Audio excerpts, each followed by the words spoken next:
മല്ലപ്പള്ളി പരിയാരം ശ്രീകൃഷ്ണസ്വാമി ക്ഷേത്രത്തിൽ വിഷു മഹോത്സവം നടന്നു. നൂറുകണക്കിന് ഭക്തരാണ് വിഷു ദർശനത്തിനായി ക്ഷേത്രത്തിൽ എത്തിയത്. മല്ലപ്പള്ളി പരിയാരം ശ്രീകൃഷ്ണസ്വാമി ക്ഷേത്രത്തിലാണ് വിഷു മഹോത്സവത്തിന്റെ ഭാഗമായി വിഷു ദർശനം ഒരുക്കിയത്. പുലർച്ചെ 4:30 പള്ളി ഉണർത്തലിനു ശേഷം 5 മണി മുതൽ വിഷുക്കണി ദർശനം ഒരുക്കി. ശ്രീകൃഷ്ണന്റെ സമീപം വിഷുക്കണി വിഭവങ്ങൾ ഒരുക്കിയിരുന്നു. ഇവിടെ നൂറുകണക്കിന് ഭക്തർ ശ്രീകൃഷ്ണ ഭഗവാനെ ദർശിച്ച് കണിയും അർപ്പിച്ചു മടങ്ങി. തുടർന്ന് നിർമ്മാല്യ ദർശനവും മഹാഗണപതി ഹോമവും നടത്തിയ ശേഷം അമ്പലപ്പുഴ വിജയകുമാറും അമ്പലപ്പുഴ ശ്രീകുമാറും അവതരിപ്പിച്ച സോപാന സംഗീതവും ഉണ്ടായിരുന്നു. തുടർന്ന് ഇളയകോയിക്കൽ ക്ഷേത്രത്തിലേക്ക് കാവടി പുറപ്പാടും അതിനുശേഷം നൂറുകണക്കിന് ഭക്തർ പങ്കെടുത്ത കാവടി വരവും ഉണ്ടായിരുന്നു.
Devaswom president Udayakumar K, general secretary TG.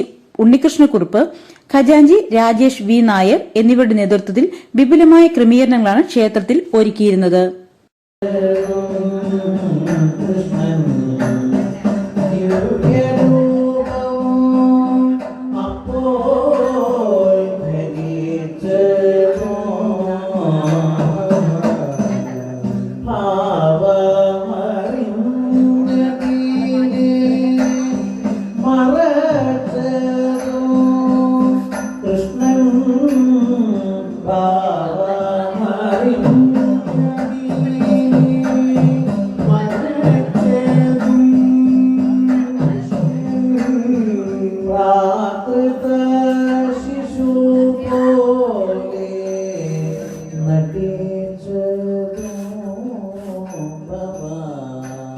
Mallappally Pariyaram Sreekrishnaswamy ക്ഷേത്രത്തിലെ വിഷു മഹോത്സവത്തോടനുബന്ധിച്ച് നടന്ന 5ാം ദിവസമായ ഇന്ന് വിഷുവിൻ്റെ പ്രധാനപ്പെട്ട ഇനമായ രാവിലെ മുതൽ സോപാന സംഗീതം അമ്പലപ്പുഴ വിജയകുമാർ ആൻഡ് പാർട്ടിയുടെ സോപാന സംഗീതമായിരുന്നു പ്രധാനമായിട്ടും രാവിലെ ഉണ്ടായിരുന്ന വിഷുക്കണി.